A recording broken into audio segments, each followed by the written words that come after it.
Et c'est l'édito éco. Bonjour Eric. Bonjour Cécile, bonjour Patrick. Oui, je ne sais pas si je vais vous faire rire ce matin. Non, je suis pas sûr. Alors c'était un peu un coup de tonnerre dans le monde de l'économie hier avec la menace, le Canadien Couche-Tard qui propose de racheter Carrefour et du coup ce serait un nouveau coup dur pour le Made in France. Bah oui, ça fait l'effet d'une petite bombe, vous avez raison. Carrefour et le Canadien Couche-Tard. Alors personne ne connaissait cette enseigne. Couche-Tard, c'est bien le nom de ce groupe canadien qui veut racheter Carrefour. Officiellement, mariage peut-être amical.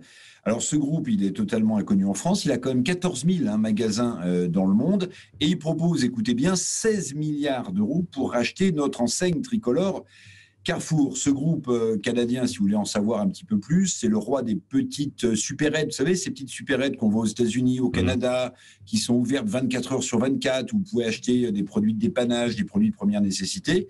Eh bien, c'est ce groupe Carrefour, c'est ce groupe canadien qui veut racheter Carrefour. Alors bon, il y a des synergies géographiques, commerciales, tout ça c'est vrai, mais on se demande bien pourquoi, alors que Carrefour a été redressé par Alexandre Bompard, son président, on se demande bien pourquoi Carrefour irait se marier, se vendre, même amicalement, à ce groupe canadien. Oui, alors Eric, pourquoi justement ça irait jusqu'au bout et qu'en disent les autorités? Parce qu'on l'a évoqué tout à l'heure aussi, avec Olivier Dussopt, elles peuvent éventuellement s'y opposer. Mais d'abord, pourquoi? C'est sûr même. Bruno Le Maire, lui, le ministre des Finances, a froncé des sourcils hier en déclarant qu'il s'opposerait à ce rapprochement, en tout cas en l'état. Ce serait pour lui, a dit Bruno Le Maire, une question de souveraineté alimentaire, de sécurité alimentaire, et il n'a pas tort.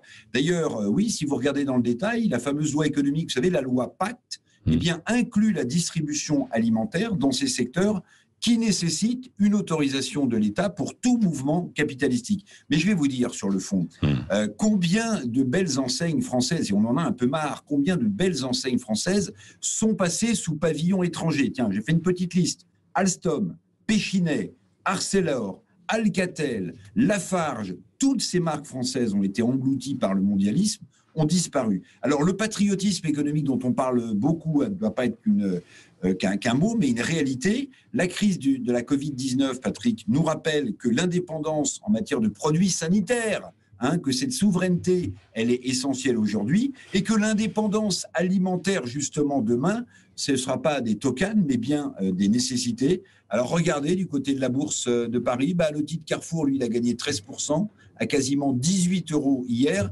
Les marchés financiers sont totalement déconnectés de la réalité, servent la mondialisation et le mondialisme, en mettant de côté l'emploi et la souveraineté, justement, industrielle.